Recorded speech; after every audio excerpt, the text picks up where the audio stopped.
ከዛ ሊጣችንን አምጥተን በደንብ አድርገን እናዳምጠዋለን።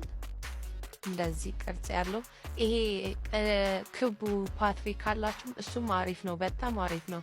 እኔ እዚህ ጋር አሁን ይሄ ፓትሪ ሁሌ ኬክ የምጋግርበት ነው፣ አሪፍ ፓትሪ ነው። ግን እዚህ ጋር የኔ ስህተቴ ሊጡን በጣም ሳዳምጥ አሳሳሁት። በጣም መሳሳት የለበትም።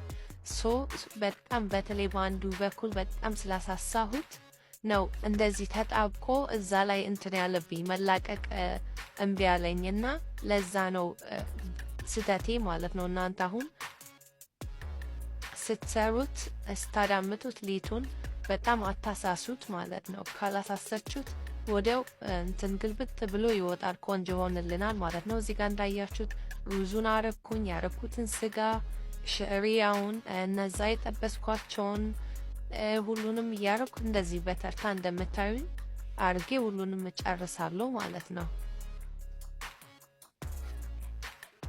ከዛ እንከድነዋለን በመጨረሻ እንደዚህ ከላይ ሩዝ አርገን ከዛ ዛፈራን ታረጉና ከለር እንዲኖረው ዛፈራን ከሌላችሁም እርድ ማድረግ ትችላላችሁ። ከዛ እዚህ ጋር በጣም ስስ ሆኗል። ሊጡን ካያችሁት እዩት፣ በጣም ስስ ሆኖብኛል። እሱ ነው ስህተቴ። ከዛ በአንደኛው በኩል በጣም እየመጠጥኩት ስለነበር ወደ ላይ በጣም እንትን ብሎ ስስ ሆኖ ተጣብቋል፣ ሲበስል ማለት ነው። ከዛ እዚህ ጋር ወተት እንቀባዋለን ወይ ውሃ። ከዛ ኦቨን ውስጥ ለ30 ደቂቃ ወይ ለ25 ደቂቃም ለማብሰል ትችላላችሁ፣ እንደየ ኦቨናችሁ እናንተ ማለት ነው። እና ግን በቃ ማክሲማም 30 ደቂቃ በቂ ነው። እዚህ ጋር አሁን ችግሩ እዚህ ጋር ነውና በጣም ነበር የተናደድኩት። ግን ያው በጣም ነው ደግሞ ስለሚጣፍጥ ሶኬ ብያለሁ። እዛ ጋር በጣም ስስ ስለሆነ በኃይል ነው ራሱ ከፓትሪ ያላቀቅኩት ማለት ነው። በመጨረሻም እንደዚህ ሆኖልኛል። ግን ጣዕሙ ሊነግራችሁ አልችልም። ደግሞ ሲታይ በጣም ነው የሚያምረው።